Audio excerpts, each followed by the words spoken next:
दोस्तों, आज मैं आपके सामने एक सच्ची कहानी पर बनी तेलुगु मूवी को लेकर आया हूं जिसे हाल ही में रिलीज किया गया है।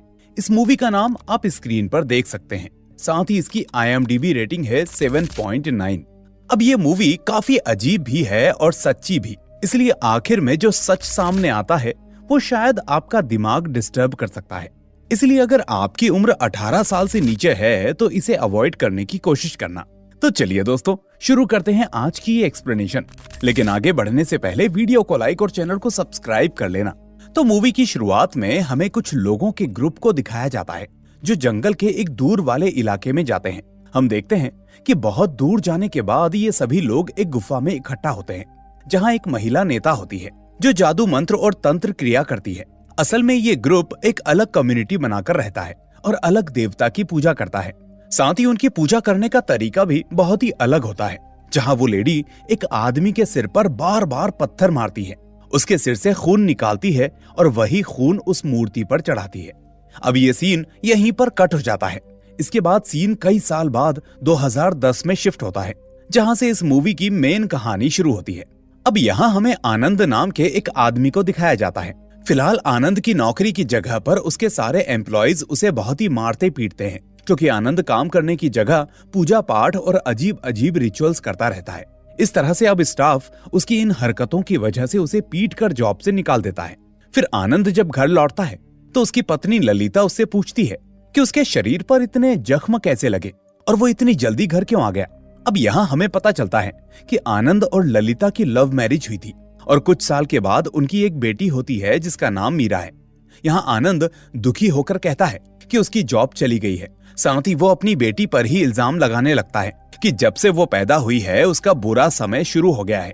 लेकिन ललिता उसे डांटती है कि बेफालतू बच्ची को दोष मत दो, पहले ये बताओ कि तुमने क्या किया और ये चोट कैसे लगी। इसके बाद आनंद घर के अंदर जाकर दीवार पर लगे भगवानों के सारे फोटोज उतार देता है और उनकी जगह किसी दूसरे देवता की फोटो लगा देता है। असल में मूवी की शुरुआत में जो गुफा वाली कम्युनिटी दिखाई गई थी, आनंद उसी कम्युनिटी का एक मेंबर होता है और वो भी उसी मूर्ति की पूजा करता है। इसके बाद सीन 2019 में शिफ्ट होता है, जहां हम देखते हैं कि अब आनंद कोई जॉब नहीं कर रहा, बल्कि आज भी वो इधर उधर घूमते हुए कुछ अजीब से पूजा पाठ और रिचुअल्स करता रहता है। जबकि घर का गुजारा चलाने के लिए ललिता टीचर की जॉब करती है और उसी स्कूल में उनकी बेटी मीरा भी पढ़ती है। फिर जब आनंद बाहर से घर लौटता है तो ललिता उससे कहती है कि वो भी कोई जॉब ढूंढ ले, क्योंकि अकेले उसकी सैलरी से घर नहीं चल पाएगा और दुकान वाला पैसे मांगने आ चुका है। अब आनंद कहता है कि कुछ दिन और वेट करो, उसके बाद उनके पास अनगिनत पैसे आएंगे। लेकिन ललिता जवाब देती है कि उसे करोड़ नहीं चाहिए, बस वो आनंद के साथ एक अच्छी सी जिंदगी जीना चाहती है। अब ये सुनकर आनंद गुस्से में आकर ललिता को बहुत ही मारने पीटने लगता है। लेकिन उसी समय कॉलोनी के कई लोग उनके घर के पास आकर हंगामा करने लगते हैं, क्योंकि उन्हें पता चल चुका है कि आनंद हर रात कहीं जाकर कुछ पूजा पाठ और तांत्रिक जैसा काम कर रहा है। साथ ही उनकी नजर में इसकी वजह से दूसरे लोगों के घर परिवार पर बुरा असर पड़ रहा है। इसलिए अब कॉलोनी वाले उसके हाउस ओनर से कहते हैं कि वो जल्दी से आनंद की फैमिली को यहाँ से निकाल दे, नहीं तो वो लोग और बर्दाश्त नहीं करेंगे। इस तरह अब हाउस ओनर आनंद से कहता है कि वो कोई दूसरा घर ढूंढ ले, क्योंकि अब वो इन लोगों को कंट्रोल नहीं कर पाएगा। इसके बाद हम देखते हैं कि एक हफ्ते के अंदर ही आनंद अपनी फैमिली को लेकर दूसरे घर में शिफ्ट हो जाता है। फिर सीन यहाँ से 2022 में शिफ्ट होता है। यहाँ हम देखते हैं कि ललिता की फैमिली जिस घर में रहती है उसी घर की ऊपरी मंजिल पर एक म्यूजिक टीचर और उसका फादर रहने के लिए आते हैं। फिर उस म्यूजिक टीचर का गाना सुनकर ललिता इम्प्रेस होती है और अपनी बेटी मीरा को लेकर ऊपर उनके घर पर जाती है। अब इत्तेफाक से वही म्यूजिक टीचर उसी स्कूल में पढ़ाने के लिए भी ज्वाइन करती है जहाँ ललिता पढ़ाती है। तो ललिता उससे रिक्वेस्ट करती है कि वो उसकी बेटी को भी म्यूजिक सिखाए। इस पर वो लड़की हंसकर कहती है कि क्यों नहीं, वो रोज आधा घंटा मीरा के लिए निकाल लेगी। फिर जब वो लड़की ललिता के हस्बैंड के बारे में पूछती है तो ललिता झूठ बोलती है कि वो एक सॉफ्टवेयर इंजीनियर है और वर्क फ्रॉम होम करता है। उधर आनंद घर में बैठकर पता नहीं क्या क्या अजीब सी चीजें करता रहता है, कोई मंत्र, कोई डेट्स वगैरह लिखता रहता है। अब आगे एक दिन आधी रात को सारंग पानी नाम का एक आदमी आनंद के घर पर जाता है और दोनों कुछ खास काम के बारे में बात करने लगते हैं। सारंग पानी कहता है कि कुछ दिनों के बाद वो काम शुरू होगा और इसी वजह से उन्होंने आनंद को सिलेक्ट किया है, क्योंकि उसके पास एक बच्ची है। वरना दुनिया में बहुत लोग और भी हैं। इस तरह से वो आनंद से कहता है कि अगर वो ये काम करेगा तो उसे अच्छे खासे पैसे मिलेंगे। तो आनंद कहता है कि पहले उसे अपनी वाइफ को मनाना पड़ेगा, फिर देखेगा कि क्या होता है। अब ये सारी बातें ललिता चुपचाप सुनती रहती है, लेकिन उसे समझ में नहीं आता कि ये दोनों किसके बारे में बात कर रहे हैं। फिर सारंग पानी के जाने के बाद ललिता आनंद से सवाल करती है कि इतनी रात को वो आदमी कौन था, हमारे घर पर क्यों आया था, और क्या तुमने फिर से ये पूजा पाठ शुरू कर दिया है। वो कहती है कि आनंद, ये सब काम अब बंद करो। अब ललिता ऊंची आवाज में बात कर रही होती है, तो आनंद उसका मुंह बंद करने की कोशिश करता है कि धीमे बोलो, लोग सुन लेंगे। और फिर वो उसे दोबारा बहुत मारता पीटता है। लेकिन उसी समय ऊपर वाली मंजिल पर रहने वाली म्यूजिक टीचर और उसका फादर जल्दी से आनंद के घर में आते हैं और पूछते हैं कि ये कैसी आवाजें थी। तो आनंद कहता है कि ये बस हस्बैंड और वाइफ का छोटा सा मामला है, इसलिए आप परेशान मत होइए। ये सुनकर वो बुजुर्ग कहते हैं कि हस्बैंड और वाइफ के बीच में छोटे मोटे झगड़े हो सकते हैं, लेकिन बच्ची के सामने ऐसा झगड़ा करना ठीक नहीं है, इसलिए थोड़ा इन चीजों का ख्याल रखो। इसके बाद वो म्यूजिक टीचर मीरा को अपने घर यानी ऊपर ले जाती है। फिर सुबह होने के बाद स्कूल में म्यूजिक टीचर की ललिता से मुलाकात होती है और वो कल रात के बारे में पूछती है कि किस बात से उनके बीच में इतना झगड़ा हुआ था। हालांकि ललिता अब भी उसे खुलकर कुछ बताती नहीं, बस इतना कहती है कि ऐसे मामले तो उनके घर में चलते ही रहते हैं, और साथ ही रिक्वेस्ट करती है कि वो ये बात किसी से शेयर ना करे। तो म्यूजिक टीचर कहती है कि वो इतनी इमेच्योर नहीं है, इसलिए वो इस बात की फिक्र ना करे। थोड़ी देर बाद मीरा अपनी माँ ललिता के पास आती है और कहती है कि माँ, आप मुझे दोबारा कभी भी म्यूजिक टीचर के घर मत भेजना। वो बताती है कि पिछली रात जब वो वहाँ सोने गई थी तो उस म्यूजिक टीचर के पिता ने उसके शरीर को गलत तरीके से छुआ था। अब ये सुनकर ललिता अंदर से टूट जाती है, लेकिन वो ये बात म्यूजिक टीचर को नहीं बताती, क्योंकि उसे लगता है कि अगर बता दिया तो म्यूजिक टीचर भी अपने पिता को लेकर शर्मिंदा हो जाएगी। उसी रात जब आनंद छत पर बैठकर शराब पी रहा होता है तो ललिता उसके पास जाकर कहती है कि आज के बाद वो दोनों अच्छी तरह से जिंदगी बिताएंगे, कभी भी बच्ची के सामने झगड़ा नहीं करेंगे, क्योंकि उनके झगड़ों से मीरा को बहुत ही डिस्टरबेंस हो रहा है। अब आनंद भी सहमति जताता है और कहता है कि वो भी यही चाहता है, लेकिन इससे पहले बस एक आखिरी काम करना है और उसके बाद उसकी जिंदगी बदल जाएगी। आखिर में वो बताता है कि वो बस 10 दिन के लिए बाहर जाने वाला है और सुझाव देता है कि ललिता भी इन 10 दिनों में वेकेशन पर चली जाए। लेकिन ललिता उससे कहती है कि वो वेकेशन पर नहीं बल्कि गुरुजी के आश्रम में जाएगी। तो इस तरह से अब आनंद उसकी बात मान लेता है और कहता है कि जब वो लौटेगा तो उनकी किस्मत बदल चुकी होगी। फिर दूसरे दिन ललिता मीरा को लेकर एक आश्रम में पहुंचती है, जहां आचार्य नाम का एक आदमी उन्हें उनका कमरा दिखाता है और कहता है कि जब गुरुजी को समय मिलेगा तब वो उनका परिचय कराएगा। अब इस बीच ललिता को जो भी चीज चाहिए होती है वो आचार्य के पास जाकर मांगती रहती है, लेकिन अच्छी तरह घुलने मिलने की वजह से मीरा उस आचार्य के बहुत ही करीब हो जाती है और उसे मामा मामा कहकर बुलाने लगती है। ये आचार्य भी असल में अनाथ होता है। एक दुर्घटना में उसके परिवार के सभी सदस्य मर चुके हैं और तब से वो यहीं गुरुजी की सेवा करते हुए जीवन बिता रहा है। खैर, अब अगले दिन आचार्य ललिता और मीरा को गुरुजी के पास लेकर जाता है। यहाँ गुरुजी ललिता को देखकर कहते हैं कि उसके मन में बहुत चिंता है, लेकिन चिंता ना करे, सब ठीक हो जाएगा। साथ ही वो कहते हैं कि वो भगवान की पूजा करती रहे और हमेशा ईश्वर के निकट रहकर बच्ची की रक्षा और देखभाल करे। इसके बाद ललिता और मीरा लगभग 10 दिन आश्रम में खूब आराम करते रहते हैं और सबके साथ घुल मिल जाते हैं। अब आचार्य लकड़ी से छोटे छोटे खिलौने बनाकर मीरा को देता रहता है, जिससे दोनों के बीच और अपनापन बढ़ जाता है। अब कुछ दिनों के बाद आनंद वहां पहुंचता है और ललिता और मीरा से कहता है कि उसने उनके लिए एक बहुत ही बड़ा और अच्छा सा घर ढूंढ लिया है और वो अब वहीं रहने वाले हैं। फिर इसी दौरान आचार्य उनके पास आता है और मीरा को एक और खिलौना देता है। वो कहता है कि उसने सुना है कि ये लोग आज ही आश्रम से निकल रहे हैं, तो क्या वो कभी कभी उनके घर आ सकता है। तो ये सुनकर आनंद तुरंत मना कर देता है कि नहीं, इसकी जरूरत नहीं है, वो खुद मीरा को आश्रम लेकर आया करेगा। इसके बाद हम देखते हैं कि आनंद सचमुच अपनी पत्नी और बेटी को उस बड़े से घर में लेकर आता है, जहां पहले से सारंग पानी मौजूद होता है और घर की मरम्मत वगैरह करवा रहा होता है। वहां रावना नाम की एक औरत भी रहती है, जो ललिता और मीरा की देखभाल के लिए रखी गई है।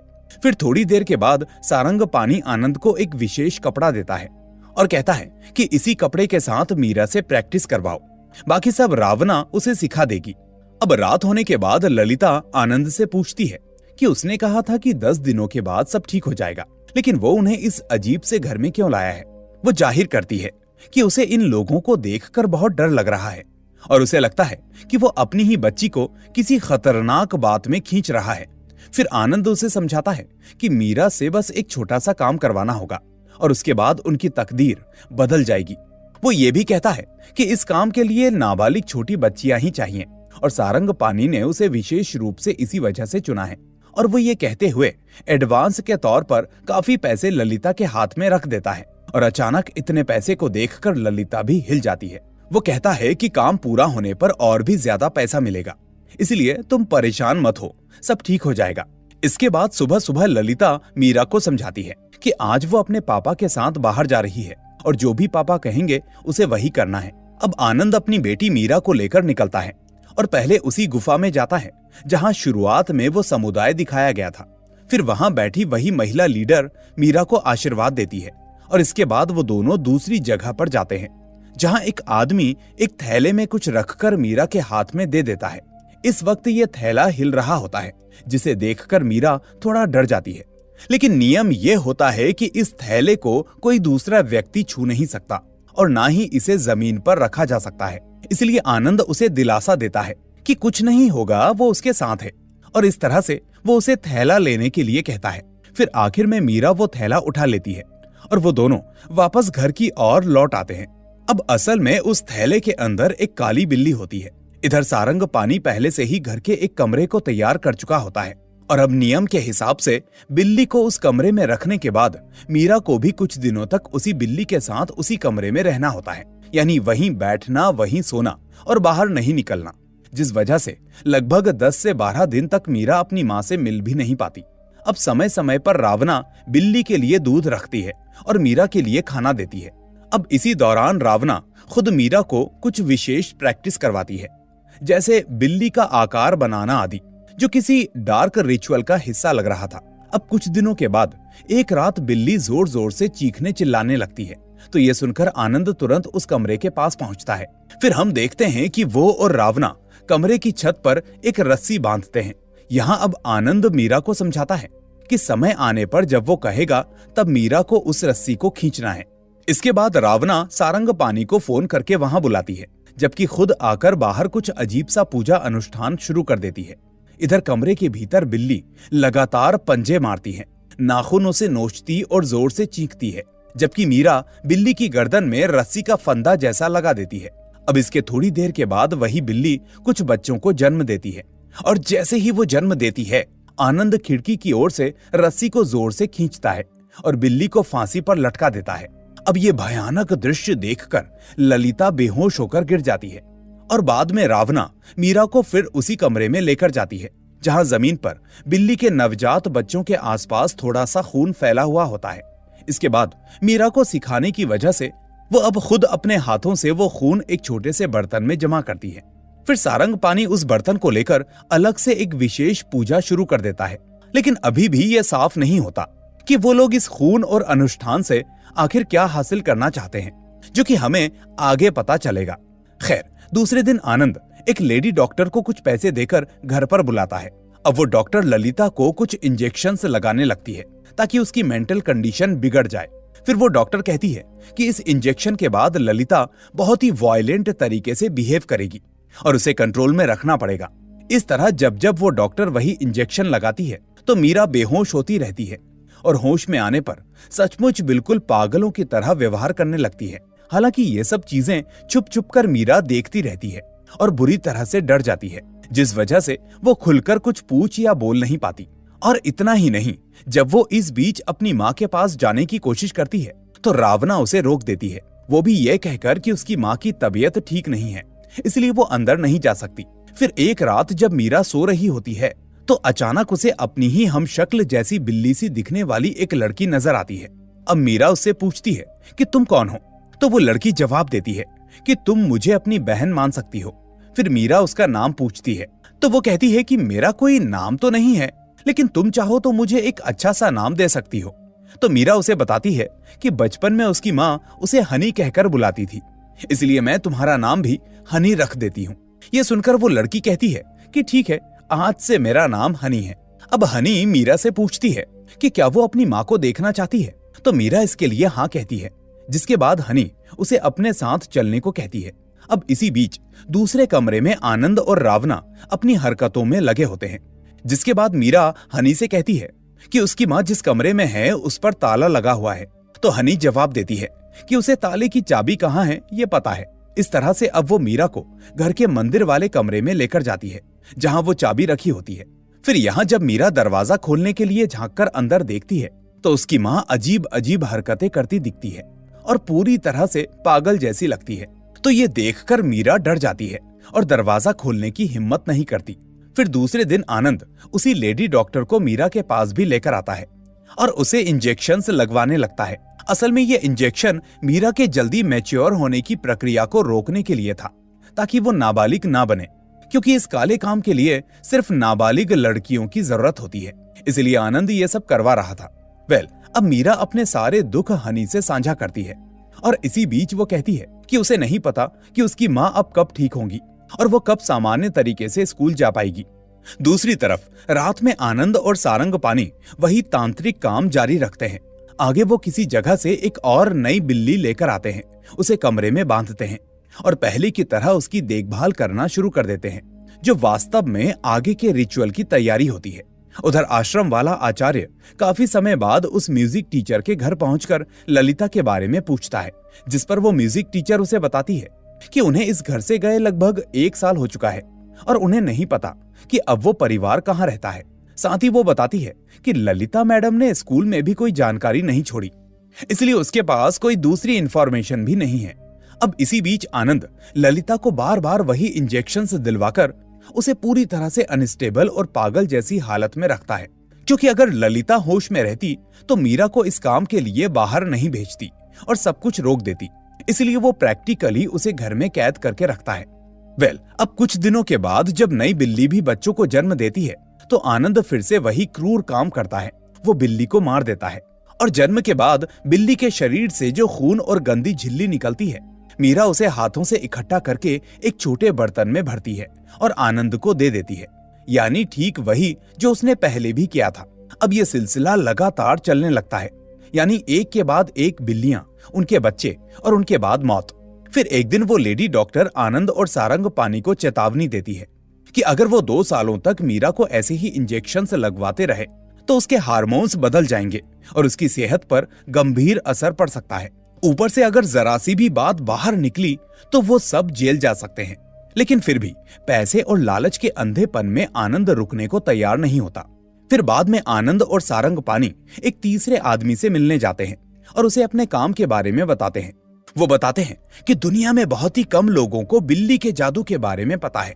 साथ ही वो कहते हैं कि पुराने समय में जिन लोगों को ये ज्ञान था उन्होंने इसका इस्तेमाल करके आलीशान जिंदगी जी, लेकिन उस जादू को आज के वक्त हासिल करना इतना आसान नहीं है।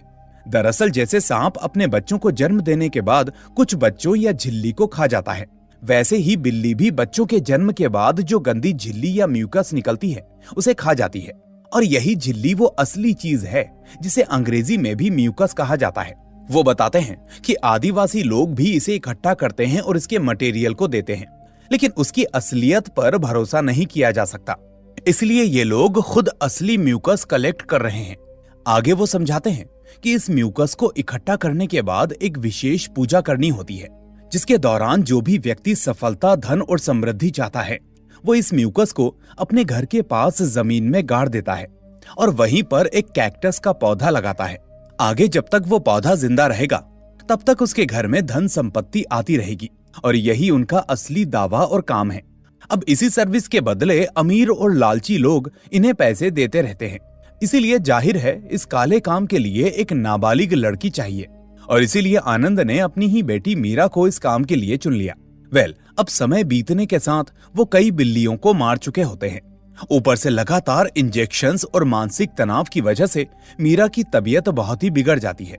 इसके बाद लगभग 2 साल तक आनंद और सारंग पानी यही काम करते रहते हैं और इसी बीच एक दिन जब रावना घर के अंदर रोज की तरह कामकाज कर रही होती है तो तभी घर के दरवाजे पर कोई जोर जोर से खटखटाता है और इसके बाद जब रावना दरवाजा खोलने जाती है तो यहीं पर यह सीन कट हो जाता है।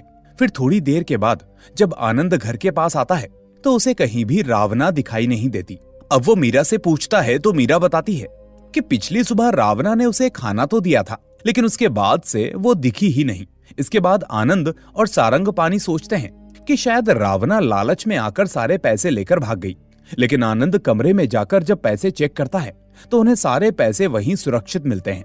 अब कुछ देर के बाद एक आदमी एक और छोटी बच्ची को लेकर आनंद और सारंगपानी के पास आता है ताकि उससे भी वही काम करवाया जाए जो मीरा से करवाया जा रहा है, और ऐसा इसीलिए क्योंकि अब मीरा बहुत ही कमजोर हो चुकी थी।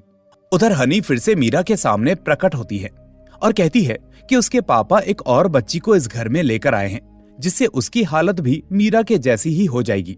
इस तरह हनी उसे वार्न करती है कि यह सिलसिला कभी रुकने वाला नहीं है, इसलिए अभी मौका है क्योंकि इस समय उसके पापा घर पर नहीं हैं और वो फौरन अपनी माँ के पास जाकर बात करे। इसके बाद मीरा तुरंत ललिता के पास जाती है और रोते हुए कहती है कि वो यहाँ पर अब और रहना नहीं चाहती। साथ ही वो कहती है कि क्यों ना हम दोनों यहाँ से कहीं दूर भाग चलें। यहाँ मीरा की बातों से ललिता को पता चलता है कि मीरा हनी नाम की एक काल्पनिक लड़की को देख और उससे बातें कर रही है, इसलिए अब ललिता अपनी बेटी को दिलासा देती है कि वो फिक्र ना करे। वो कहती है कि हम सच में यहाँ से दूर चले जाएंगे, पर वो थोड़ा सब्र रखे। इसके बाद वो मीरा की हालत को देखकर खुद भी फूट फूट कर रोने लगती है कि उसके साथ साथ उसकी बच्ची भी इन लोगों के जाल में फंसी हुई है। लेकिन फिर ललिता के दिमाग में कुछ आता है और वो मीरा से एक काम करने को कहती है, जिसके बाद मीरा चुपचाप कुछ टेबलेट्स लेती है, वही जो ललिता को दी जाती थी, और इसके बाद वो उन्हें पानी की बोतल में घोल देती है। फिर कुछ देर के बाद आनंद घर लौटकर हमेशा की तरह शराब पीने बैठता है और उसी पानी को ड्रिंक में मिलाकर पीने लगता है जिसमें मीरा ने वो टेबलेट्स मिलाई थी। अब दवा का असर होते ही आनंद पर ज्यादा नशा चढ़ जाता है और वो बेहोश सा हो जाता है। इसके बाद मीरा और ललिता अपने कमरे का दरवाजा खोलकर पहले उस दूसरी बच्ची को बाहर निकालते हैं ताकि वो सुरक्षित रहे, और फिर ललिता बेहोश आनंद को घसीटकर उसी पूजा वाले कमरे में ले जाती है जहां वो ये रिचुअल करते आ रहे थे। फिर वो थोड़ा सोचती है और आखिर में उस पर बार बार वार करके उसे जान से मार डालती है। आगे उसी कमरे में जहां उसने बिल्लियों को लटकाया था, ललिता और मीरा मिलकर आनंद को भी फांसी पर लटका देते हैं, जिसके साथ आनंद की जिंदगी यहीं समाप्त हो जाती है। फिर सुबह होने पर पुलिस को खबर दी जाती है, जिसके बाद पुलिस घर पर पहुंचती है और ललिता को अपने साथ ले जाती है। अब लगभग 2 साल बाद ललिता पहली बार खुले आसमान और सूरज की रोशनी देखती है, क्योंकि तब से वो घर से बाहर निकली ही नहीं थी। यहाँ उच्च अधिकारी उसे हॉस्पिटल ले जाते हैं और उसे एक ऐसा इंजेक्शन दिया जाता है जिससे वो सच सच बात बताने लगती है। यहाँ पूछताछ में ललिता शुरुआत से लेकर अंत की पूरी कहानी बताती है कि कैसे उसकी आनंद से लव मैरिज हुई थी और फिर मीरा पैदा हुई। साथ ही शुरुआत में आनंद अजीब अजीब सी पूजा करता था, नौकरी पर नहीं जाता था, और देखते ही देखते उसने धीरे धीरे बिल्लियों को मारने और उनका जादू हासिल करने का सिलसिला शुरू कर दिया, जिससे ललिता तंग आकर पहले रावणा को मार बैठी और बाद में अपने पति आनंद को भी। अब पुलिस वाले पूछते हैं कि ये रावणा कौन थी, तो तब जाकर सच्चाई सामने आती है कि जिस दिन आचार्य ललिता और मीरा को खोजते खोजते इस घर तक पहुंचा था तो उसे बड़ी मुश्किल से पता चला था कि वो दोनों यहाँ रहते हैं। लेकिन अब रावणा ने पहले उसे टालने की कोशिश की और कहा कि दोनों की तबीयत ठीक नहीं है, इसलिए वो चला जाए। लेकिन आचार्य जिद पर अड़ा रहा कि वो मीरा को देखे बिना नहीं जाएगा। इसीलिए जब मीरा बाहर आती है तो उसकी खराब हालत को देखकर आचार्य हक्का बक्का रह जाता है। फिर वो रावणा से रिक्वेस्ट करता है कि वो एक बार ललिता से भी मिलना चाहता है। इसीलिए अब मजबूरन रावणा ललिता के पास जाकर पहले की तरह उसे इंजेक्शन देने लगती है कि मिलने से पहले उसे कंट्रोल कर सके। लेकिन इसी मौके का फायदा उठाकर ललिता रावणा को मार देती है। फिर आवाज सुनकर आचार्य कमरे के पास आता है तो ललिता उसे सब कुछ बता देती है, जैसे बिल्लियों की हत्या, मीरा पर किए जा रहे प्रयोग, इंजेक्शंस और आनंद और सारंगपानी के काले काम। आगे आचार्य पुलिस में शिकायत करने से डरते डरते खुद ही रावणा की लाश को कहीं दबा आता है और उस समय किसी को कुछ भी नहीं बताता। अब प्रेजेंट में पुलिस ललिता से उसकी बेटी के बारे में पूछती है तो यहाँ सामने आता है एक दर्दनाक सच। तो ललिता रोते रोते कहती है कि आनंद और उसके लोगों ने मीरा को इंजेक्शंस दे देकर उसकी हालत पूरी तरह से बिगाड़ दी थी, जिसके बाद वो बहुत ही बहकी बहकी बातें करने लगी थी और सामान्य जीवन जीने की स्थिति में नहीं बची थी। अब ललिता कहती है कि वो अपनी बेटी को उस हालत में जीते हुए नहीं देख सकती थी, इसलिए उसने अपनी फूल सी बेटी को अपने ही हाथों से मुक्त कर दिया, यानी उसे मार दिया, ताकि उसे नरक के जैसी जिंदगी जीना ना पड़े। उसके शब्दों में उसने अपनी बेटी को दुखों से आजादी दी थी। लेकिन ये कितना सही था और कितना गलत, ये फैसला शायद हम लोग भी नहीं कर सकते।